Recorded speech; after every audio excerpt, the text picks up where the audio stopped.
भाई साहब, जवान सलार का पूरा हाइप एक बार में अकेले खा जाएगा।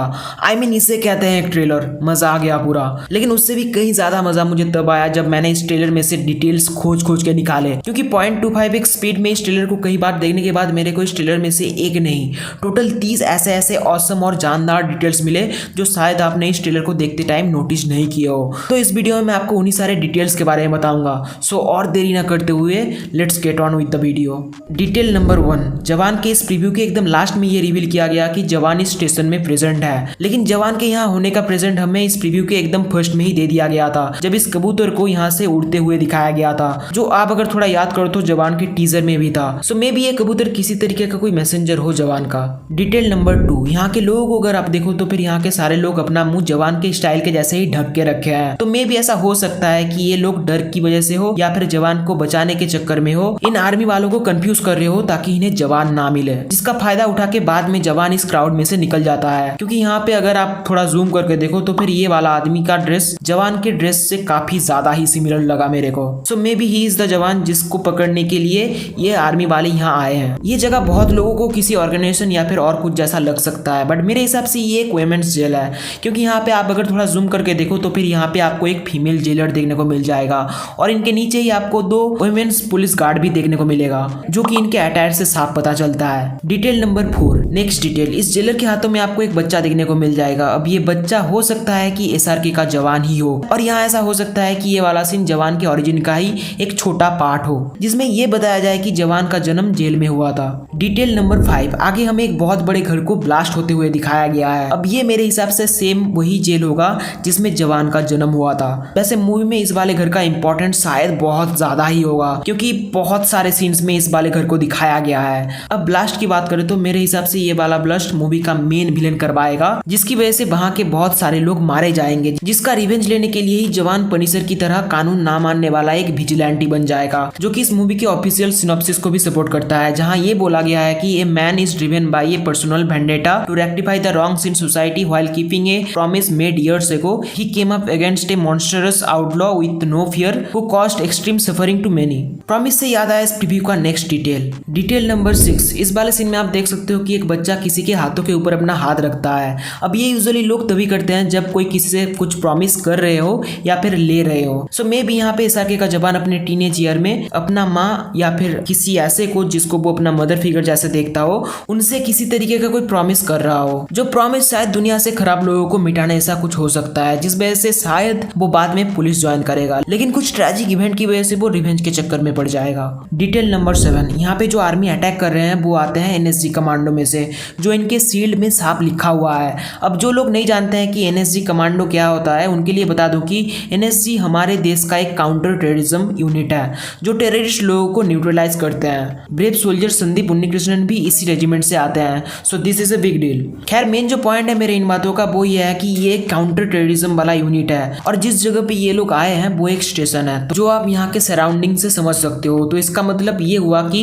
इस स्टेशन में कोई ना कोई टेररिस्ट तो है, जिसको पकड़ने के लिए ही ये एनएसजी यूनिट यहाँ आया है। डिटेल नंबर 8, इस जगह पे हमें 3 मिनट के टाइमर के साथ किसी को टेररिस्ट की तरह एक टाइम बम वाला जैकेट पहने हुए दिखाया जाता है, बट आई डोंट थिंक कि she is the main terrorist here. अब why this is a she and not he is because कि ये जवान के नारी शक्ति जिंदाबाद वाली टीम में से एक है, ये वाली जो टाइम बम वाली की तरह ही एक ब्लैक वेस्ट पहने हुई है फुल स्लीप येलो जैकेट के साथ, जो कि वो बॉम्ब वाली ने भी पहने हुई थी, बस रेड लाइट की वजह से वो येलो कलर उतना समझ नहीं आ पा रहा। So she is not the thread here. तो इस वाले डिटेल के लिए तो एक लाइक कर ही देना। नेक्स्ट डिटेल नंबर 9, यहाँ पे इन दोनों को आप अगर थोड़ा जूम करके देखो तो ये दोनों ही आपको बहुत ज्यादा ही सिमिलर लगेगा। अब ये तो साफ है कि इन दोनों में से एक तो जवान है, लेकिन दूसरा कौन है? So I have a theory that I want to share with you कि इस मूवी में एसआरके का डबल रोल होने वाला है, जिसमें से एक होगा जवान और दूसरा होगा इस मूवी का मेन विलन। अब मैं इस चीज को इतनी श्योरिटी से इसलिए बोल पा रहा हूँ क्योंकि यहाँ पे आप एक आदमी को गन एम करे हुए पड़े हुए देख सकते हो, बट फिर भी वो गोली नहीं चला रहा, जबकि वो जब चाहे दूसरी साइड को मार सकता है। मतलब वो अगर जवान के साइड में रहा तो फिर वो दूसरे आदमी को, या फिर वो अगर दूसरे साइड में रहा तो फिर जवान को आराम से मार सकता है, लेकिन फिर भी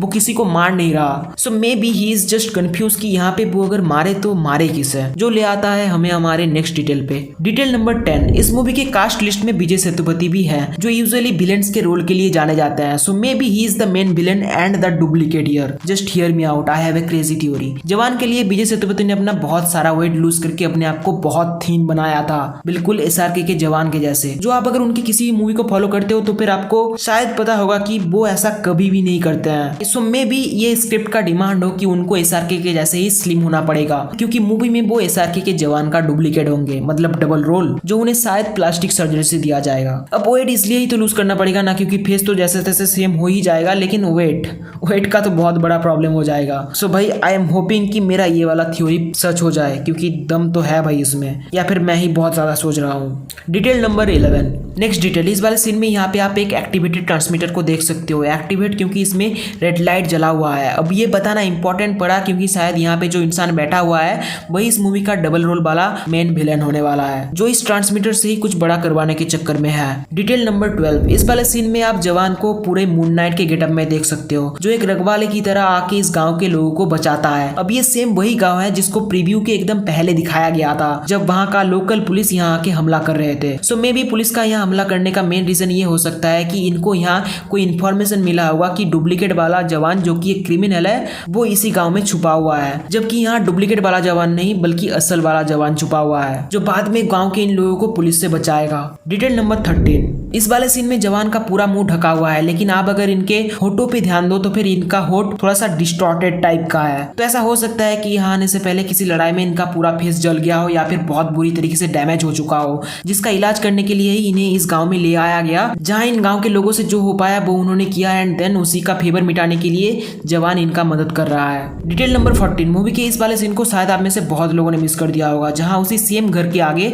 जहां पहले ब्लास्टिंग हुआ था वहां नयनतारा का कैरेक्टर भी थी, जो खुद एक एनएसजी ऑफिसर है, जो यहाँ किसी से लड़ रही थी। अब ये किससे लड़ रही थी वो तो पता नहीं चला, क्योंकि आप अगर थोड़ा ध्यान देके देखो तो इसका बॉडी पोस्चर एक आदमी जैसा लगता है, जो अपना चेहरा छुपाने के लिए मास्क पहने हुआ है, जो कि बाद में प्रोबेबली नयनतारा के हाथों से छूट जाएगा। खैर आते हैं नेक्स्ट डिटेल पे। डिटेल नंबर 15, जिस किसी ने भी इस ट्रेलर को एडिट किया है ना, वो मानो या ना मानो लेकिन बहुत सारा एप्रिसिएशन का हकदार है। मतलब आप यहाँ जरा देखो कि कैसे पहली बार एसआरके का जवान इस आदमी को मार के चक्के की तरह घुमाता है, और उसी सेम फ्लो में नयनतारा का एक्शन को भी दिखाया जाता है, और फिर एसआरके का एक्शन उसी सेम फ्लो में दिखाने के बाद इस पूरे क्लिप को खत्म किया गया है, जो अगेन इस बात का एक काइंड ऑफ हिंट देता है कि एसआरके का डबल रोल रहेगा इस मूवी में। डिटेल नंबर 16, जवान मूवी में दीपिका पादुकोण भी रहेंगी एक स्पेशल अपीयरेंस में। सो मे भी ऐसा हो सकता है कि ये जवान का कोई लव इंटरेस्ट हो, जिसको जवान के ओरिजिन स्टोरी में ही दिखा के निपटा दिया जाए। डिटेल नंबर 17, प्रीव्यू के इस वाले सीन में मैचिस को जिस जगह पे घिस के जलाया जा रहा है उसमें IPZAH लिखा हुआ है, जो कि एक बहुत पॉपुलर बाइक का नाम है। इसको इस पूरे टीजर में एक और बार दिखाया गया है, लेकिन उड़ते हुए, जहाँ पे ये जवान है जिसके मुंह में जला हुआ सिगरेट दिखाया जाता है। सो मैचिस का यूज इस सिगरेट को जलाने के लिए ही हुआ है। डिटेल नंबर 18, इस वाले सीन में दंगल वाली एक्ट्रेस के पीछे एक घायल बॉडी को दिखाया जाता है, जिसके ऊपर ऑपरेशन चल रहा है। सो मे भी ऐसा हो सकता है कि ये नारी शक्ति जिंदाबाद वाली टीम जवान को इस गांव में ले आके वहाँ के लिमिटेड अरेंजमेंट से जवान का इलाज कर रहे हो। डिटेल नंबर 19, इस वाले सीन में अगर आप देखो तो फिर ये सेम वही जेल है जहाँ पास्ट में उस नए जन्मे वाले बच्चे को बाहुबली की तरह उठा के दिखाया गया था। अब ये प्रेजेंट टाइम है तो इसलिए यहाँ टेक्नोलॉजी बहुत ज्यादा एडवांस हो चुका है, तो इसी वजह से यहाँ पे सेंसर लगे हुए हैं। लेकिन मेन डिटेल इसमें ये नहीं है, बल्कि मेन डिटेल इसमें यह है कि इस वाली जगह से शायद इस पूरे जेल को कंट्रोल किया जाता है, जहाँ पे आपको एक इंसान का परछाई देखने को मिलेगा। एंड आप अगर थोड़ा और गौर करो तो यहाँ के सारे सेल्स का दरवाजा भी खोले जा चुके हैं। सो मे बी इसी परछाई वाले आदमी ने इस दरवाजे को खोला है, जिससे कैदी लोग बाहर निकल रहे हैं, जिससे रोकने के लिए गार्ड्स आएंगे,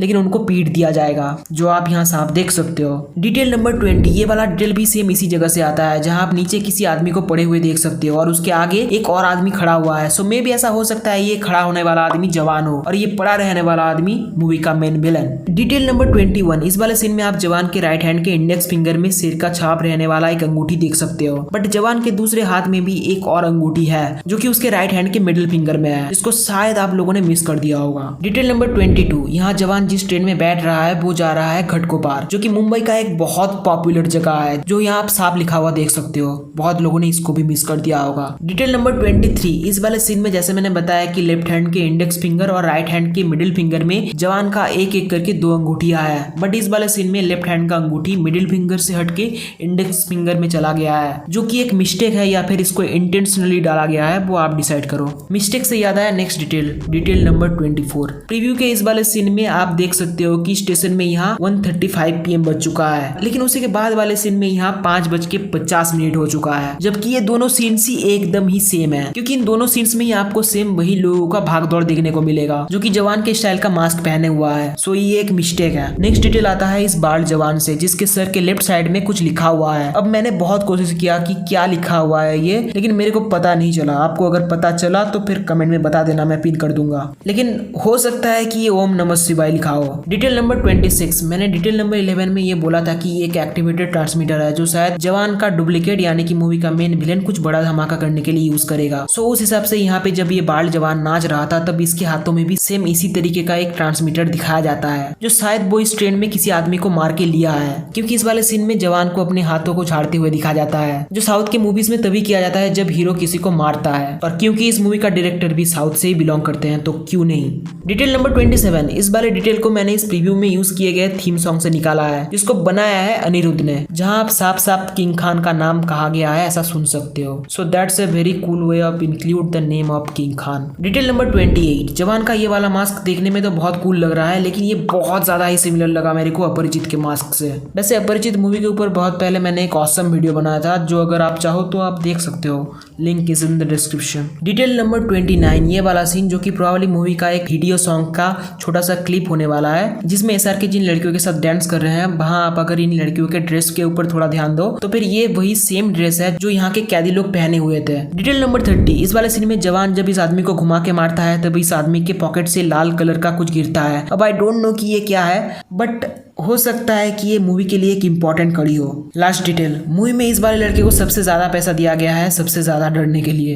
बोनस डिटेल। प्रीव्यू के लास्ट में जो सॉन्ग चल रहा था जिसके ऊपर SRK डांस कर रहे थे, उसका नाम है बेकरार करके हमें यूं ना जाइए, जो कि legendary music director Hemant Kumar का गाया हुआ 20 साल बाद मूवी से लिया गया है। सो यहीं पे मैं अपने सारे डिटेल्स को खत्म करता हूँ। आई होप कि आपको ये वीडियो पसंद आया होगा। अगर आया है तो फिर एक लाइक कर देना, चैनल में नए हो तो सब्सक्राइब कर देना। बाकी मैं आपसे मिलता हूँ नेक्स्ट वीडियो में, तब तक के लिए बाय।